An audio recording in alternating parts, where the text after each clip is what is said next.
जोंनि जिटिटुवा दख'रा एबसुनि सिङाव थानाय नैबे खुंग्रिं दालाइसा दुलाराय बर' फरायसा आफादा दालाइसा खोन्दो मोनसे गुदि फरायसालिनि फरायसा आरो फरायसुलि बिथांमोनखौ लानानै मोनसे रोंगौथि सायख' आनजाद बेखौ खुंफुंगासिनो दङ आरो बे खुंफुंनाया थांनाय 2019 मायथाइनिफ्राय बिथांमोनहा बे दालाइसा खोन्दो रोंगौथि सायख' आनजाद बेखौ बिथांमोनहा बे हाबाफारिखौ जागायदोंमोन आरो माखासे समाव कर'ना भाइरास फैनायनि थाखाय बिथांमोनहा माखासे समाव बिथांमोनहा खुंनो हायाखैमोन आरो देग्लाय 2023 मायथाइयाव बिथांमोनहा बे दालाइसा खोन्दो रोंगौथि जे सायख' आनजाद बेखौ बिथांमोनहा देग्लाय बेखौ जुरिफिनदों आरो बे जुरिफिननायनि जे दालाइसा खोन्दो रोंगौथि सायख' आनजाद बाहाय गोबां माने फरायसा फरायसुलि फंबाय बिनानावमोना बाहाय गोबां बाहागो लादों आरो जोङो खुब मोनसे बाख्नायनांगोन जे खुंग्रिं दालाइसा दुलाराय बर' फरायसा आफादा जे नैबे गुदि फरायसालिनि फरायसा फरायसुलिफोरखौ लानानै मोनसे रोंगौथि सायख' आनजाद खुंदों।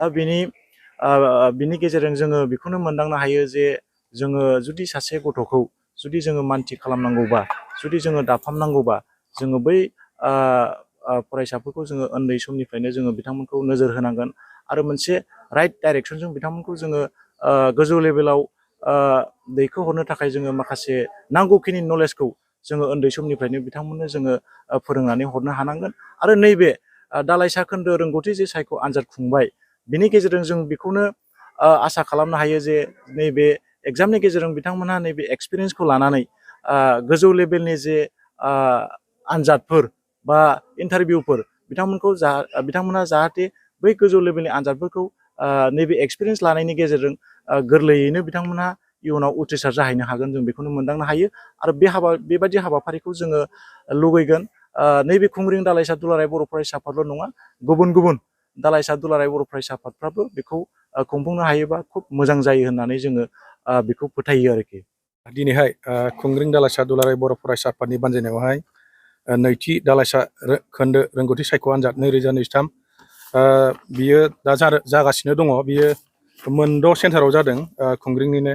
बियो जाहैबाय सानजारें academy, Thaigirguri LP school, Kharphaguri LP school, Burkhajbari LP school आरो सिथनागुरि एलपि स्कुल आरो खुंग्रिं हाइ स्कुल। बियो दा जोंनि खुंग्रिं ओनसोलनि सिङाव थानाय गुदि फरायसालियाव सोलिगासिनो दङ। दा बावहाय जोङो टटेल फरायसाया जाहैबाय क्लास 5आव 180 आरो क्लास 4आव जाहैबाय 170 गासै 352सा फरायसाफ्रा बेवहाय बाहागो लादों।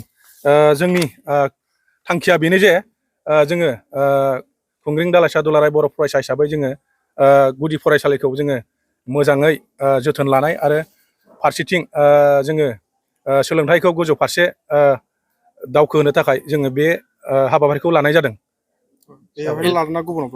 जोङो बे खुंग्रिं हिसाबैल' जों खुंग्रिं ओनसोलनि सिङाव थानाय गुदि फरायसालिफोरखौ लानाय जादों।